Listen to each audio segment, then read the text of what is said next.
नमस्कार बाळांनो, कसे आहात? मजेत ना?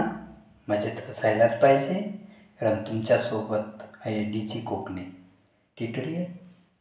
तसंच तुमच्यासाठी आज परत एक 10th स्टँडर्डचा हिस्ट्री सब्जेक्टचा first lesson historiography development in the west हा लेसन घेऊन येत आहे डी कोकणी ट्युटोरियल, तुमचा लाडका सर. ओके मित्रांनो, चला तर बघूया. डी कोकणी ट्युटोरियलमध्ये आपण काही कंटेंट्स पाहूया, काय काय शिकणार आहोत. त्यामध्ये हिस्टोरिओग्राफी म्हणजे एक्झॅक्टली काय. जर तुम्ही 9th स्टँडर्डचं माझं हिस्ट्रीचं लेक्चर बघितलं तर त्यामध्ये सोर्सेस ऑफ हिस्ट्री हे दिलेले आहे तुम्हाला बाळांनो. त्यानुसार तुम्ही ते करू शकतात. एकदा जस्ट रिव्हिजनसाठी. ॲक्च्युली हिस्टॉरिकल रिसर्च करताना आपण रायटिंग अँड स्टडीज जे करतो त्याविषयी, त्यासाठी सर्वात महत्त्वाची पास्ट इव्हेंट जे झालेले तुम्ही ज्या हिस्ट्रीची स्टडी करतात त्यानुसार त्याची अंडरस्टँडिंग द क्रोनॉलॉजी म्हणजे काय. हे क्रोनॉलॉजी म्हणजे काय, कधी काय घडलं, त्याच्यानंतर कधी दुसरी गोष्ट घडली, या सर्व गोष्टीचा स्टडी करणं, दॅट इज अ क्रोनॉलॉजी. आणि तो अंडरस्टँड करणं खूप महत्त्वाचं आहे बाळांनो. कारण हिस्टॉरिकल रिसर्च करताना आपल्याला या छोट्या छोट्या गोष्टींचं महत्त्व खूप असतं आणि त्यानुसारच आपण हिस्ट्रीचं स्टडी करू शकतो. ओके, म्हणजे थोडक्यात कसं, राजे छत्रपती संभाजी महाराज हे कधी आले. छत्रपती शिवाजी महाराजांनी स्वराज्य स्थापन केल्यानंतर, बरोबर ना. ही क्रोनॉलॉजी आहे. अगोदर अभ्यास करायचा तर आपल्याला छत्रपती शिवाजी महाराजांचा करावं लागेल आणि त्यानंतर छत्रपती संभाजी महाराजांचा करावं लागेल. ही क्रोनॉलॉजी झाली, ही पहिली समजून घेतली पाहिजे आपण. ओके, सो ही जी रिसर्च करण्याची मेथड आहे आणि ह्या मेथडनुसार आपल्याला जे नॉलेज भेटतं ते आपण जी स्टडी करताना आपण जे ऑब्झर्वेशन करतो आहे ते ऑब्झर्वेशन डायरेक्टली एखाद्या बुकचं असेल, एखाद्या हिस्ट्रीचं असेल, एखाद्या टॉपिक्स, एखाद्या इव्हेंटचं असेल, किंवा इनडायरेक्टली जे ऑब्झर्वेशन आहे, इनडायरेक्टली जो आपला इनडायरेक्ट ऑब्झर्वेशन किंवा डायरेक्ट आपला जो एक्सपिरियन्स आहे त्यानुसार आपण त्या हिस्ट्रीचा रिसर्च करतो बाळांनो. तसं पाहिलं तर सायन्समध्ये 2 प्रकार आहे, एक फिजिकल, एक नॅचरल. नॉर्मली असं सायन्समध्ये खूप सारे प्रकार आहे, परंतु हिस्ट्री रिलेटेड बघू तर त्यामध्ये इम्पेरिकल मेथड ही खूप महत्त्वाची. कारण का की जी तुम्हाला नॉलेज आहे ज्या हिस्ट्रीविषयी, तुमच्याकडे जे साधने, सोर्सेस आहे ते व्हेरीफाय करण्यासाठी इम्पेरिकल मेथड वापरली जाते. आणि तसंच हे जे कोणत्या काळात कोणती घटना घडली, टाईम, कधी काय, ट्रू आहे की कसं, ह्या सर्व गोष्टी एका फॉर्म्युलेशननुसार आपण बघतो, त्याला इम्पेरिकल मेथड म्हणतो. आणि त्यानुसार आपल्याला त्या हिस्ट्री रिलेटेड, त्या इव्हेंट्स रिलेटेड कळतं की ही हिस्ट्री किंवा हा इव्हेंट किती सत्यता आहे, यामध्ये ट्रूथनेस किती. Okay, so historical research method करताना आपण काही गोष्टी लक्षात ठेवायला पाहिजे. It may not be possible to use the method of laboratory experiment and observation. Historical research करताना तुम्ही लॅबमध्ये तिथं रिसर्च करू शकता का? No, it is not possible.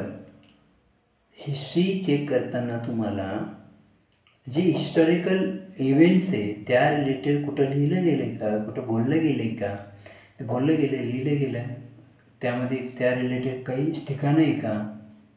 आजही प्रतापगड म्हटलं तर महाराष्ट्रातील तसं देशातील सर्व व्यक्तींना माहिती आहे प्रतापगडाशी काय झालं.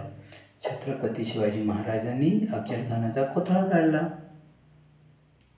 तर हे स्टडी करण्यासाठी तिथली गोष्ट, तिथली माती, ते काय असेल ते लॅबमध्ये जाऊन आपण ऑब्झर्वेशन किंवा एक्सपेरिमेंट करू शकतो, म्हणून आपल्याला कळेल का no, the Pratapgad is the source of, म्हणजे प्रतापगड जो आहे तो सोर्स आहे हिस्ट्रीचा. त्याच्यावरनं कळतं छत्रपतीने प्रतापगडाच्या पायथ्याशी अफजलखानाला मारलेलं. मग ह्या गोष्टी आपल्याला समजायला लागतात. त्यासाठी लॅबमध्ये जाण्याची गरज नाही, कारण त्यात सर्वात महत्त्वाची गोष्ट आहे हिस्ट्री झालेली ऑलरेडी, ती होणार आहे किंवा आत होते असं नाही ना बाळांनो. कारण ते प्रेझेंटमध्ये होत असते तर आपण त्या गोष्टी केल्या असत्या, बरं ना. बरं, छत्रपतीने अफजलखानाला मारलं ही जी घटना आहे आपण रिक्रिएट करू शकतो का? It is impossible. कारण आत्ता ना छत्रपती ना अफजल खान आहे, आपण कसं रिक्रिएट करणार, कसं मारलं काय मारलं. म्हणजेच ही गोष्ट एक्सपेरिमेंटली करू शकत नाही लॅबमध्ये जाऊन. ओके. आणि ॲक्च्युली हिस्ट्रीची स्टडी आहे, हिस्ट्रीचा स्टडी करताना टाईम आणि स्पेस हा मॅटर करत नाही. हिस्ट्री कधी घडली, पण हिस्ट्री किती ट्रू आहे, हिस्ट्रीमध्ये काय आहे, हिस्ट्री कशी घडली, कुठे घडली, कोणामध्ये घडली, ह्या गोष्टी स्टडी करणं महत्त्वाचं आहे. ती कधी घडली, तिचा स्पेस काही मॅटर करत नाही. तसंच आपल्याला एक्सपर्ट लागतो. ज्या लँग्वेजमध्ये हिस्टॉरिकल डॉक्युमेंट्स अवेलेबल असेल ते आपल्याला रीड करण्यासाठी आणि ते अंडरस्टँड करण्यासाठी, त्याचं मिनिंग समजून घेण्यासाठी आपल्याला त्या लँग्वेजचं नॉलेज पाहिजे. आणि जर तुम्हाला छत्रपतींची हिस्ट्री मराठी माणूस, महाराष्ट्रात राहणारा माणूस, प्रत्येक माणूस समजून घेऊ शकतो, मराठी वाचता येते. ते साऊथमध्ये गेलं त्याला प्रॉब्लेम येईल, तसंच MP-UPमध्ये गेलं प्रॉब्लेम येईल, जम्मू काश्मीरमध्ये गेल्यानंतर प्रॉब्लेम येईल. लँग्वेज डिफरंट असल्यामुळे ते डॉक्युमेंट स्टडी करताना खूप सारे इश्यू येतात.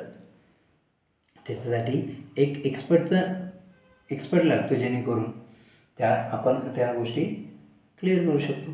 छत्रपतींची जी राजमुद्रा आहे त्यावर जी लँग्वेज आहे ती आज मराठी माणसानं सुद्धा वाचता येईल. कसं म्हणाल की अदर स्टेटचे लोक वाचू शकतात.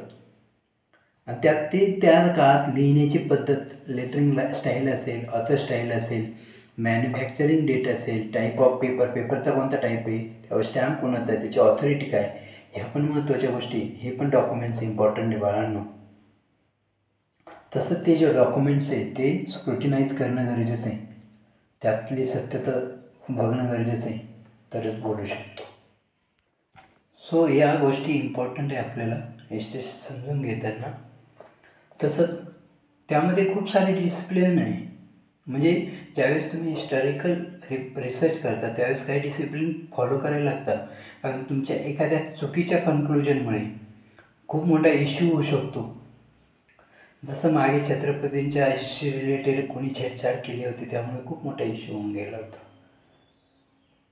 त्यामुळे ह्या गोष्टी पण प्रॉपर पाहिजे. म्हणजे आर्किओलॉजी, आर्किओल सायन्स, मॅन्युस्क्रिप्चोलॉजी, एपिग्राफी, ज्यामध्ये स्टडी ऑफ इन्स्क्रिप्शन किंवा analysis of lettering style, lettering स्टाईलचं ॲनालिसिस करणं, लिंग्विस्टिक कोणती लँग्वेज आहे, न्यूमिस्मॅटिक्स म्हणजे कॉईन्सचा स्टडी करणं, कोणत्या टाईपचे कॉईन्स होते, कसे होते, जिनिओलॉजी, स्टडी ऑफ लिनेज, ह्या सर्व गोष्टी मॅटर करतात. म्हणजे हे तुम्हाला समोर जे पिक्चर दिसतात त्याच्यावरून तुम्हाला समजून जाईल का प्रत्येकाचे काय होतं. प्रत्येकाची हिस्ट्री लिहिताना त्यामध्ये कॉईन असेल किंवा बुक्स असेल, बुकची लँग्वेज असेल, त्यांना लिहिण्याची पद्धत असेल, लँग्वेज कोणती आहे, लिहिण्याची पद्धत कोणती, लेटर फॉन्ट कोणता आहे, स्टाईल कोणती, या सर्व गोष्टी. त्यानंतर इन्स्क्रिप्शन काय आहे, आर्किओलॉजी काय आहे, आर्किओल सायन्स, या सर्व गोष्टींचा स्टडी करून तुम्ही एखाद्या हिस्ट्री जो पास्ट इव्हेंट झालेला आहे त्याच्या रिलेटेड लिहू शकता किंवा रिसर्च करू शकता बाळांनो. तसं पाहिलं तर what does the writing of a historical narrative in रायटिंगमध्ये कोणकोणत्या गोष्टी महत्त्वाच्या आहे बघा. पहिलं, examining the relevant reference of the available historical information. ज्याच्यामुळे तुम्हाला कोणती इन्फॉर्मेशन भेटत असेल त्यामध्ये त्याला एक्झामाइन करणं गरजेचं आहे, त्याचा स्टडी करणं गरजेचं आहे. त्यानंतर हिस्टॉरिकल इन्फॉर्मेशन जितकी असेल हायलायटिंग करा त्याला. त्यामध्ये त्या हिस्ट्रीचा, त्या रिलेटेड आसपास ज्या घटना घडलेल्या, ज्या गोष्टी घडलेल्या त्याचा कम्पॅरेटिव्हली स्टडी करा, ॲनालिसिस करा. त्यानंतर तो टाईम, तो स्पेस कधी घडला, कोणता काळ होता, याचं पण अंडरस्टँडिंग होणं गरजेचं आहे. त्या हिस्टॉरिकल इव्हेंटचं अंडरस्टँडिंग होणं गरजेचं आहे.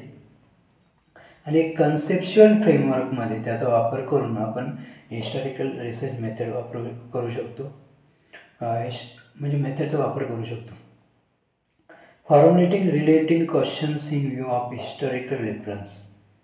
फॉर्म्युलेटिंग म्हणजे मॅथ्समध्ये जसं फॉर्म्युला असतो की एखादी गोष्ट सोडवायची असेल तर तो फॉर्म्युला वापरून तुम्ही स्टार्ट टू एंडपर्यंत जाऊ शकता. तसंच हे हिस्ट्रीचा रिसर्च करताना फॉर्म्युलेटिंग स्टडी करून किंवा फॉर्म्युलेटिंग क्वेश्चन तयार करून छत्रपती नीच स्वराज्याची स्थापन का केलं?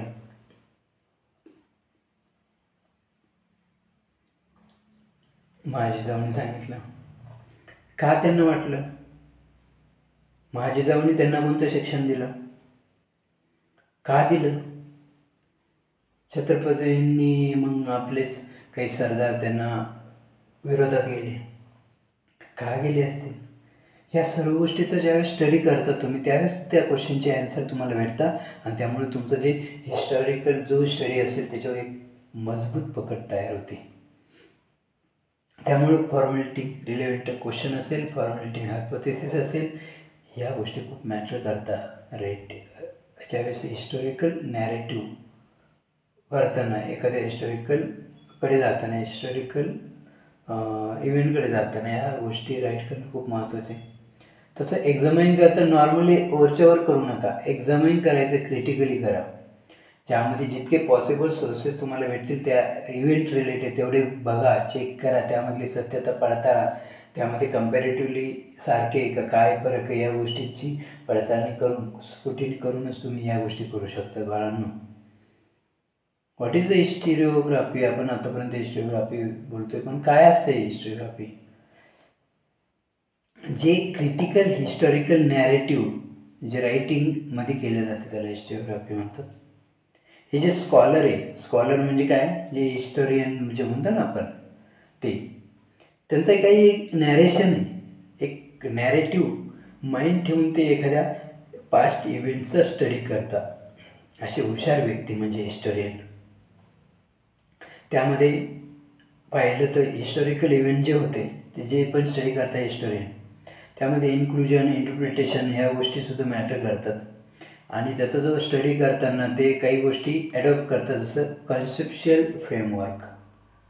एक फ्रेमवर्क असते, त्यांना एका गोष्टीचा स्टडी करायचा आहे तर तो एक फुल अँड फायनल एक फ्रेमवर्क बनवतात ते, आणि त्यानुसार ते वर्क करतात आणि त्याच याच्यात ते खेळत राहतात म्हणजे थोडक्यात त्याच याच्यात स्टडी करत राहतात. ओके बाळांनो, त्यांची जी रायटिंगची स्टाईल आहे ते कन्सेप्च्युअल फ्रेमवर्कमध्ये डिटरमाइन करावं लागतं, जे पण इव्हेंटचं जे डॉक्युमेंट्स असेल ते. ओके, तसं त्या टाईपचे जे पीपल होते, त्या काळातले जे लोक होते, त्यांच्या स्टोरीज, त्यांनी पास केलेल्या स्टोरीज, त्यांच्या लाईफविषयी सांगितलेले स्टोरीज, जे ॲन्सेस्टर्स होते ते काय करतात, नेक्स्ट जनरेशनला सांगतात. जर छत्रपतींचा इतिहास सर्वांनी लहानपणापासून वाचलेला नाही, पण लहानपणापासून घराघरात बोलला गेलं आहे. मग तो स्टुडंट ज्यावेळेस एज्युकेशनमध्ये जातो त्यावेळेस तो छत्रपतींविषयी जाणून घेतो. अरे बापरे, असे राजे महान होते, त्यांच्याबद्दल काय हिस्ट्री, चला आपण चेक करू, वाचू. म्हणजे ॲन्सेस्टर टू नेक्स्ट जनरेशनमध्ये ज्यावेळेस एखादी स्टोरीज पास केली जाते, त्या स्टोरीच्या आधारे तुम्ही हिस्ट्री ट्रू आहे की फॉल्स आहे ते पण व्हेरीफाय करणं गरजेचं आहे.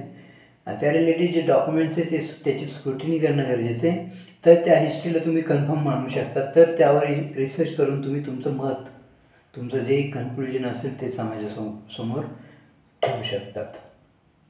ओके, सो आपल्याला माहिती आहे खूप सारे, म्हणजे तसं पाहिलं तर ॲन्शियंट कम्युनिटीज जे आहे त्याच्या रिलेटेड आपल्याला खूप सारे सोर्सेस, जसं की पेंटिंग्स असेल, आजही आहे, स्टोरी टेलिंग असेल, किंवा म्हणजे ॲन्सेस्टरनं सांगितली, नेक्स्ट जनरेशनला सांगितली स्टोरी, सिंगिंग सॉंग्स, जसा प्रतापगडाच्या पायथ्याची खान, हे तर पोवाडा ऐकलेलं आहे बाळांनो तुम्ही. ह्या पोवाड्यावरनं तुम्हाला लगेच जाणीव होती ना, प्रतापगडाच्या पायथ्याशी खान होतं, शिवराय आले होते, शिवरायांनी त्यांना त्या ठिकाणी भेट झाल्यानंतर भेटीमध्ये ते अफजल खानाने दगा केला, मग शिवबांनी त्यांना मारलं. त्यानंतर ह्या ज्या घटना आहेत त्या तुम्हाला लगेच आठवतात बाळांना, बरोबर. त्यानंतर काही ट्रेडिशनल वेअरिंग असेल, बरोबर ना, काही ट्रेडिशनल सॉंग्स असतील. ट्रेडिशनल म्हणजे सांस्कृतिक नाही का, झुलतो पाळणा पाळणा पाळ शिवाजीचा.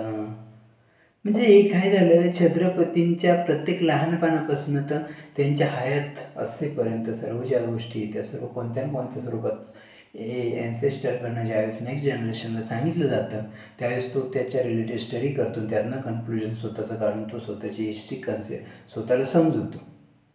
त्यामुळे या गोष्टी पण महत्त्वाच्या आहे. राहिला विषय मॉडर्न हिस्टोग्राफीचा विचार केला तर साधारणतः त्याच्यामध्ये मेन 4 कॅरेक्टर्स आहे. त्यामध्ये बघा, it's method is based on scientific principle. ही जी मेथड आहे सायंटिफिक प्रिन्सिपलवर डिपेंड असायला पाहिजे. त्यानंतर सुरुवात कशी करायला पाहिजे, पहिलं रिलेव्हंट क्वेश्चन तयार करा. कोणत्याही हिस्ट्रीचा रिसर्च करताना त्या हिस्ट्रीवर पडलेले क्वेश्चन तुम्ही पहिले स्वतःला विचारा. भारतानं 1947ला जे स्वतंत्र झालं ते का झालं, कारण भारत कशाच्या अंडर होता, British rule. Okay, India is in under of British rule. So that's why the Indian citizens want to freedom from the British rule, and that's why they fight against the British. Okay, म्हणजे हे लगेच कळतं ना. म्हणजे ज्यावेळेस तुम्ही question तयार करता त्याच वेळेस तुम्हाला ॲन्सर शोधायची गरज पडते. ॲन्सर माहीत असेल तर तुमच्या क्वेश्चनचा तिथंच सोल्युशन मिळून जातं, नसेल माहीत तर नो प्रॉब्लेम, अजून स्टडी करू शकतात. ओके, मग त्या क्वेश्चनचा ॲन्सर शोधा, त्याच्या रिलेटेड जे एव्हिडन्स असेल ते शोधा. 1947चा इंडिपेंडन्स रिलेटेड तुम्हाला जर शोधायचं असेल तर तुम्ही 1857मध्ये जाऊन काही उपयोग नाही. तर त्याच रिलेटेड त्याच काळातलं डॉक्युमेंट शोधून त्यावर तुम्हाला सोल्युशन काढावं लागेल. तसं history does not suggest any interrelation between divine and human deeds. म्हणजे हिस्ट्री जी आहे ही सजेस्ट कर डिवाईन आणि ह्युमन डेट्स यांच्यामधलं जे इंटर रिलेशन हे नाही सांगत. लक्षात ठेवा, history presents the graph of mankind journey with the help of past human deeds. म्हणजे आपण नेहमी बोलतो माकडापासून माणूस तयार झाला, परंतु ही जी जर्नी ही छोटी का 5-10 वर्षाची, 50-500 वर्षाची का नाही बाळांनो, हे 50,000 वर्षापूर्वीची म्हटलं तरी चालेल. ज्यावेळी नेंडरथल मॅन आला, होमोसेपियन आला, होमोसेपियन आला, तशी ही जर्नी स्टार्ट झाली बाळांनो. ही सडनली आता नाही झालेली. तर ही जे ग्राफ आहे मॅनकाइंडचा, म्हणजे माणसाचा जो प्रवास आहे आयुष्याचा स्वतःमध्ये ग्रोथ होण्याचा, तो सर्व त्याचं स्टडी करणं खूप गरजेचं आहे. त्यानंतर तसं पाहिलं तर हिस्ट्री हा वर्ड कुठून आला, ग्रीक टर्म आहे. हेरोडॉटस हा ग्रीक हिस्टोरियन जो होता त्याने 5th सेंचुरी BC, BC म्हणजे बिफोर ख्रिश्चियन इरा, म्हणजे इसवी 1च्या अगोदरचा काळ. त्यावेळेस त्यांनी एक बुक लिहिलं होतं, त्याचं नाव होतं द हिस्टोरीज. ओके बाळांनो, चला. तर ही जी सायंटिफिक पर्स्पेक्टिव्ह जी डेव्हलपमेंट झाली युरोप आणि हिस्टोग्राफीमध्ये त्याचं बघूया. साधारणतः 18th सेंचुरीला या गोष्टी आपल्याला युरोपमध्ये पाहायला भेटल्या.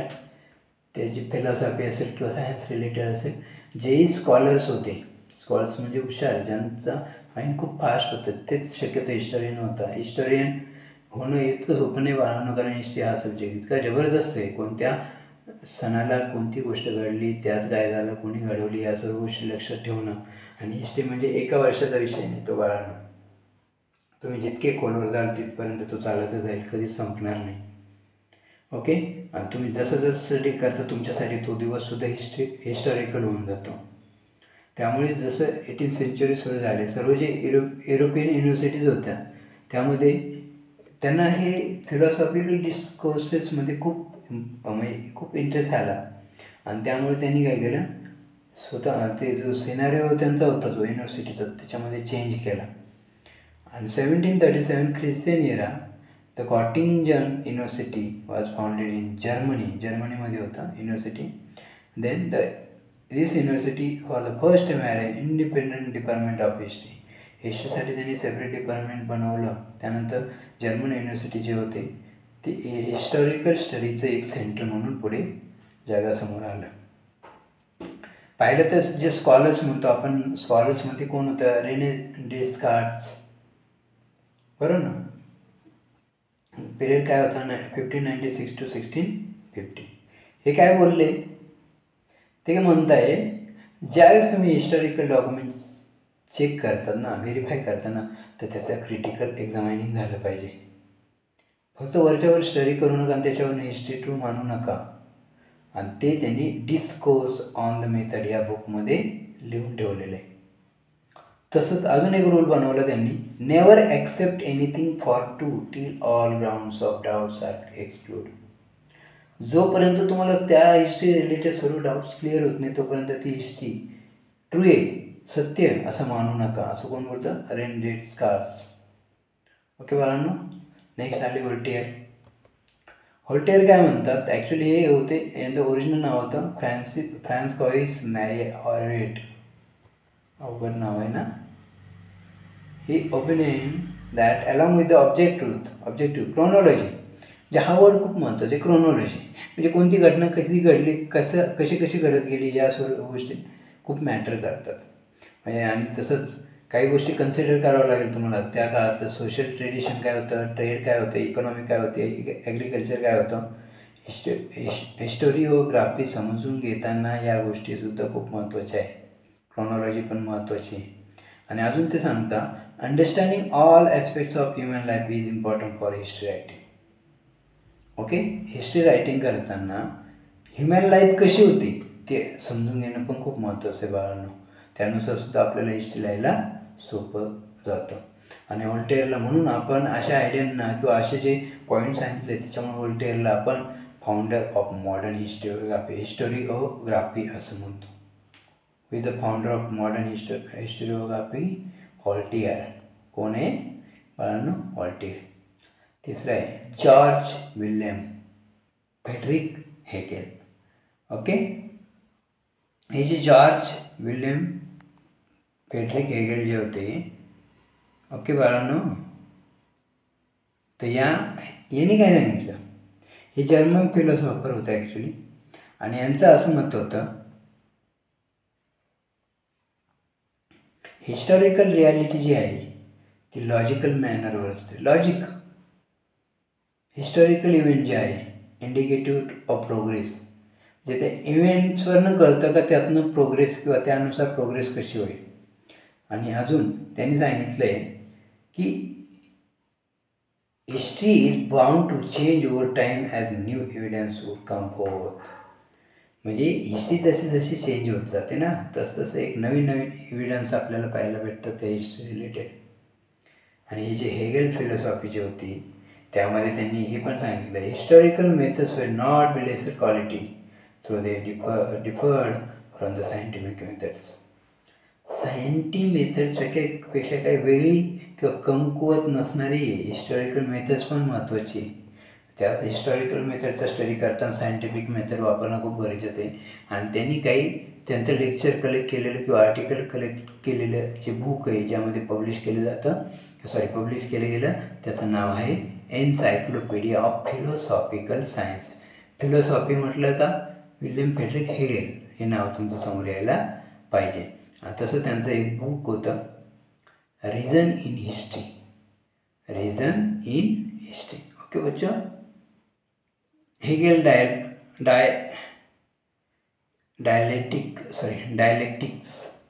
ओके, तर according to Hegel, grasping the meaning of any events happen in terms of two direct opposites. म्हणजे एखादा इव्हेंटचा जर तुम्हाला मिनिंग ग्रास्प करायचं समजून घ्यायचं असेल तर त्याच्यासाठी दोन मेथड आहे किंवा दोन अपोजिट डायरेक्शननुसार आपण समजून घेऊ शकतो. हे काय घडलं नाही याला, हे का नाही घडलं. म्हणजे थोडक्यात ट्रू असेल तर काय, फॉल्स असेल तर काय, गुड आणि बॅड, त्या इव्हेंट्समधल्या गुड थिंग्स काय होत्या, बॅड थिंग्स कोणत्या होत्या, या सर्व अंडरस्टँडिंग करणं गरजेचं आहे. परंतु ॲक्च्युली काय होतं, कधी कधी ह्युमन माइंड जो आहे तो अंडरस्टँड करू शकत नाही काही गोष्टी ज्या असतात true nature of an event. आणि विदाऊट अंडरस्टँडिंग द अपोजिट्स, म्हणजे अपोजिट्स काय ते समजून घेतल्याशिवाय आपल्याला प्रॉपर हिस्ट्री कळणार नाही. बरोबर ना. छत्रपती शिवराय एक ग्रेट पर्सन होते, यात काय होईल. पण अजूनही त्यांना नावं ठेवणारे काही आहेत ना, त्यांच्या अँगलनं ते चुकीचे. आता तो अँगल त्यांचा काय असं त्यांनाच माहिती, का चुकीचे मानतात त्यांनाच माहीत नाही. पण छत्रपती आजही ग्रेट होते, कालही ग्रेट होते, उद्याही ग्रेट राहणार. हे जे मानतात ते मानणारच आहे, आणि असे जे न मानणारे नमुने त्याच्याकडे दुर्लक्ष करणं योग्य आहे. So this method of analysis based on opposite त्याला डायलेक्टिक्स म्हणतो. काय म्हणतो? डायलेक्टिक्स. तसंच या मेथडमध्ये जी थेरी सुरुवातीपासून बघितली जाते त्याला थेसिस म्हणतात. काय म्हणतात? थेसिस. आणि दुसरी जी थेरी ती which is contrary to the thesis, त्यानंतरची अँथेसिस. ओके, कॉन्ट्ररी म्हणजे थोडक्यात आपण एवढं म्हणू शकतो त्याच्या अपोजिट जे असते ती. आणि त्यांचं काय म्हणणं आहे, कोणाचं हे घ्यायचं, ज्यावेळेस एखादं थेसिस अँथेसिस तुम्ही स्टडी करतात तर त्यापासून एक नवीन थेसिस तयार होतं, त्याला सिंथेसिस म्हणतो. ओके, हे कोणाचं झालं हे घ्यायचं. पुढे लेपॉर्ड व्हॉन रँके ते काय म्हणत आहेत, 19th सेंचुरीच्या साधारणतः आसपास आलेले ते बोलत आहे हिस्टॉरिकल रिसर्च करा. तो कसं करा? क्रिटिकल मेथडने करा. आणि ज्या हिस्ट्रीचा तुम्ही स्टडी करता, रिसर्च करता, त्या हिस्ट्री रिलेटेड जेवढे तुम्हाला ओरिजिनल डॉक्युमेंट्स भेटतील तेवढे कलेक्ट करा, त्याचा क्रिटिकल मेथडनुसार रिसर्च करा, आणि त्यानंतर त्याच्यावर तुम्ही हिस्ट्री तुमचं स्वतःचं स्टेटमेंट, स्वतःचं कन्क्लुजन काढून मांडू शकता. म्हणून ते सांगतं all types of documents associated with historical events need to be examine with greatest care. Examine करताना लाईटली करू नका, एकदम बारीक सारी गोष्टी तुम्ही व्यवस्थित स्टडी करा, त्यावेळेस तुम्हाला फायनल कन्क्लुजन काढता येईल. ओके, आणि त्याचा हा विश्वास होता की it was possible to reach the historical truth, आणि याच्यामुळे तुम्ही हिस्टॉरिकल ट्रूथपर्यंत जाऊ शकता. तर he criticize the imaginative narration of history. जे इमॅजिनेशन मानतो ना त्यासुद्धा त्यांनी क्रिटिसाइज केल्या होत्या किंवा कराव्या असं त्यांचं मत होतं. त्यांचे जे 2 बुक्स आहेत ते आर्टिकल्समध्ये त्यांनी त्यांचं कलेक्शन आहे, the theory and practice of history and the secret of world history. कुणाचं बाळांनो? Leopold von Ranke. त्यानंतर येतात हिस्ट्रीमध्ये सर्वात फेमस असणारे कार्ल मार्क्स. कार्ल मार्क्सनुसार history was not about the abstract idea. एक भावनांचा जोडणं येतो. It was about living people. ते लोकांच्या राहणीमानाचा सुद्धा विषय येतो. ह्युमन रिलेशनशिपला जो शेप आलेला आहे आणि तो कशामुळे आलेला आहे, तर need of the people, fundamental need. तुम्हाला माहिती आहे आपल्याला प्रत्येक लोकांना काही कशाची तरी गरज असते, आणि त्या गरजेनुसारच ते एक म्हणतो ना त्या रिलेशनशिपला शेप येत राहतो. ओके, काही गोष्टी स्वतःच्या, काही गोष्टी नेचरच्या आहे, बरोबर ना. तो काही गोष्टी स्वतः प्रोड्यूस करतो, काही गोष्टी कोण प्रोड्यूस करतं? नेचर. हे ह्युमन रिलेशनशिप येण्याचं कारण हे पण आहे. तसंच accessibility of these means to different strata of the society may not be equal. Inequality causes of division of the society into classes leading to a class struggle. काय सांगतोय? अनइक्वॅलिटीचं सुद्धा रिलेशन खराब होण्याचे चान्सेस, रिलेशन स्ट्रॉंग होण्याचे chances हे कशावर depend आहे? ज्या होणाऱ्या घटना आहे त्याच्यानुसार ना, बरोबर ना. मग त्यामध्ये काही क्लास स्ट्रगल करतोय, तर काही स्वतः ओनर असतो, इकॉनॉमिकली खूप रिच असतो. ओके, आणि त्यांनी ही जी क्रिटिसाइज केलेलं आहे ते दास कॅपिटलमध्ये. आणि तसंच त्यांचं काय म्हणतं आहे की हे जे अनइक्वॅलिटी, त्यानंतर लोअर हायर म्हणजे रिच पुअर, हे जे आहे याच्यामुळे सुद्धा हिस्ट्री लिहिली गेली, यामुळे सुद्धा हिस्ट्री घडली गेली. आणि ते त्यांनी अशा विविध प्रकारचे कन्सेप्ट त्यांनी दास कॅपिटल या बुकमध्ये मांडलेली. आणि सर्वात यूज केलं जाणारं बुक म्हणजे हिस्ट्री रिलेटेड म्हणजे दास कॅपिटल. काय बाळांनो? दास कॅपिटल. त्यानंतर 20th सेंचुरी ज्यावेळेस सुरू झाली त्यावेळेस नवीन प्रकारचे स्कूल फ्रान्समध्ये आले, आणि त्या फ्रान्सच्या नवीन प्रकारच्या स्कूललाच ॲनल स्कूल म्हटलं. नवीन प्रकारचे स्कूल म्हणजे पहिले फ्रान्समध्ये हे नव्हतं का, स्कूल नव्हते का, होत्या. त्यामध्ये हिस्टॉरियन जे फ्रेंच हिस्टॉरियन्स होते त्यांनी या स्कूल चालू केल्या, आणि त्यांनी त्यामध्ये हिस्ट्रीला इन्व्हॉल्व केलं, म्हणून त्याला ॲनल स्कूल म्हणतात. म्हणजे हिस्ट्री रायटिंग करण्याची नवीन पद्धत त्या ठिकाणी आली, त्या ॲनल स्कूलमध्ये आली. ओके बाळांनो, it was recognized that history is not only about the great leaders, political events, kings, diplomacy, wars, politics. It is also about the climate, local people, agriculture, trade, technology, means of communication, social division and collective psychology. एक particular गोष्टींसाठी तुम्ही हिस्ट्रीला लिमिटमध्ये टाकू नका. King होते, politics काय होते, economics काय होते, एवढंच नका स्टडी करू. तर ह्या क्लायमेट कसं होतं, लोकल पीपलचं राहणीमान कसं होतं, ॲग्रिकल्चर काय होतं, ट्रेड होतं काय, ट्रेड कोणते होते, टेक्नॉलॉजी कशी होती, कम्युनिकेशन कसं होतं, सायकोलॉजी कशी होती, सोशल डिव्हिजन कसं होतं, या सर्व गोष्टींचा स्टडी करून मग तुम्ही काय करा, हिस्ट्री लिहा, हिस्ट्रीचं कन्क्लुजन काढा. असं त्या ठिकाणी शिकवलं जायचं ॲन्युअल स्कूलमध्ये. ओके बाळांनो. The next one is the feminist historiography. तर हे फॅमिनिस्टमध्ये काय आहे, फॅमिनिस्टमध्ये वुमेनच्या रिलेटेड म्हणजे पर्स्पेक्टिव्ह ऑफ वुमेन. तर त्यामध्ये सिमॉन दे बेओयर यांनी वुमेनची फॅमिनिझम म्हणजे वुमेनच्या हिस्ट्री रिलेटेड यांनी खूप साऱ्या गोष्टी महत्त्वाच्या सांगितलेल्या आहेत.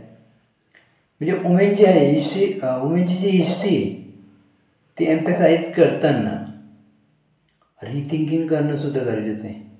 कारण त्या काळात male dominated to the female आणि त्यामुळे त्यांची हिस्ट्री जाणून घेणं पण गरजेचं आहे असं त्या म्हणत होत्या.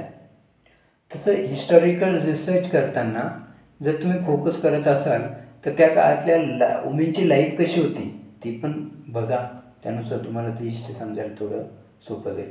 त्यांची एम्प्लॉयमेंट काय आहे, त्यांचा रोल ट्रेड युनियनमध्ये काय आहे, त्यामध्ये त्या इन्स्टिट्यूशन वर्किंगमध्ये जाण्याचं कारण, त्यांची फॅमिली लाईफ कशी. म्हणजेच हिस्टॉरिकल रायटिंग्स करताना 1990ला women were portrayed as an independent social class. Women स्वतंत्र झाल्या. स्वतंत्र म्हणजे थोडक्यात स्वतःचं अस्तित्व स्वतः तयार केलं त्यांनी. ओके. नेक्स्ट आले मायकल फोकॉल्ट. हे फ्रेंच हिस्टोरियन होते, 20th सेंचुरीला आले. ते काय बोलले, हिस्टोरिओग्राफीमध्ये त्यांनी न्यू कन्सेप्ट आणली आणि त्यांनी ती कशी मांडली, आर्किओलॉजी ऑफ नॉलेज या बुक्समध्ये त्यांनी सांगितलं. आणि हे पण सांगितलं की जी हिस्टॉरिकल इव्हेंट्स असतात ते क्रोनॉलॉजिकल ऑर्डरनुसार त्यांना अरेंज करा. हे कुणीतरी सांगितलं होतं. पण त्यामध्ये हे फक्त इतकंच पुरेसं नाही, अरेंज केलं म्हणजे झालं असं नाही. तर त्या नॉलेजविषयी म्हणजे ते नॉलेज व्यवस्थित समजून घ्या. It drew attention to the fact that archaeology does not strive to reach the ultimate historical truth, but the attempts to explain various transitions in the past. म्हणजे तुम्ही आर्किओलॉजी स्टडी केला, त्यानंतर क्रोनॉलॉजिकल ऑर्डरनुसार शिकले म्हणजे याचा अर्थ तुम्ही पूर्ण हिस्ट्रीचा अनुभव घेतला, कन्क्लुजन काढलं असं नाही. तर त्याच्यासाठी अजून तुम्हाला एक्स्ट्रा स्टडी करण्याची गरज आहे. का पास्टमध्ये अजून काय काय घटना घडल्या या सर्व एक्सप्लेन होणं गरजेचं आहे. आणि तसंच ते मात्र explaining the transition in the history is more important. म्हणजे हे जे हिस्ट्रीमध्ये ज्या गोष्टी घडल्या त्या इम्पॉर्टंट आहे खूप. हे एक्सप्लेन करण्यामध्ये ते फेल ठरल्यामुळे त्यांना या मेथडला म्हणतो आपण द आर्किओलॉजी ऑफ नॉलेज. तसंच यांचा सब्जेक्ट जो त्यांनी कशावर फोकस केलेला, एक्नॉलेज्ड म्हणतो ना, एक्नॉलेज्ड हिस्टोरियन्स जसं सायकोलॉजिकल डिसऑर्डर असेल, सायन्स ऑफ मेडिसिन असेल, प्रिझम ॲडमिनिस्ट्रेशन असेल, या सर्व गोष्टीचं हिस्टॉरिकल ॲनालिसिस होणं गरजेचं आहे. ओके. हिस्टोरिओग्राफीमध्ये जर स्कोप असेल, होऊ शकतो तो आहे. त्यामध्ये लिटरेचर असेल, टेलिव्हिजन असेल, स्कल्पचर असेल, डान्स असेल, म्युझिक असेल, फिल्म्स असेल, ड्रॉइंग अँड पेंटिंग असेल, ड्रामा असेल, आर्किटेक्चर असेल, ह्या सर्व गोष्टी हिस्ट्री रिलेटेड आहे. आणि यामुळे या भागात या विविध डिपार्टमेंटमध्ये आपल्याला स्कोप आहे त्यानुसार करिअर करू, या प्रकारच्या फील्डमध्ये करिअर करू शकतो. ओके. आपण हा लेसन एंड केला आहे. 10th जो फर्स्ट लेसन आहे तो पण आपला आज संपला. ओके मुलांनो, तर आपलं नेहमीच वाक्य subscribe to DG Konkani tutorial channel. And if you are already subscribed, then you must share, like and comments on this channel. Okay बच्चों, तर तुमच्यामुळे इतरांचा फायदा व्हायला पाहिजे असं जर तुमची इच्छा असेल आणि आमचं चॅनल आवडत असेल, आमचं टीचिंग आवडत असेल तर तुम्ही नक्की शेअर करा, कमेंट्स करा, दुसऱ्यांना फोर्स करा किंवा असं दुसऱ्यांना सांगा, फोर्स नका करू, दुसऱ्यांना सांगा की तुम्ही सबस्क्राईब करा चॅनल, खूप छान आहे सर शिकवतात. ओके मित्रांनो, चला आता तुमची रजा घेतो आहे. Bye bye. थँक्यू.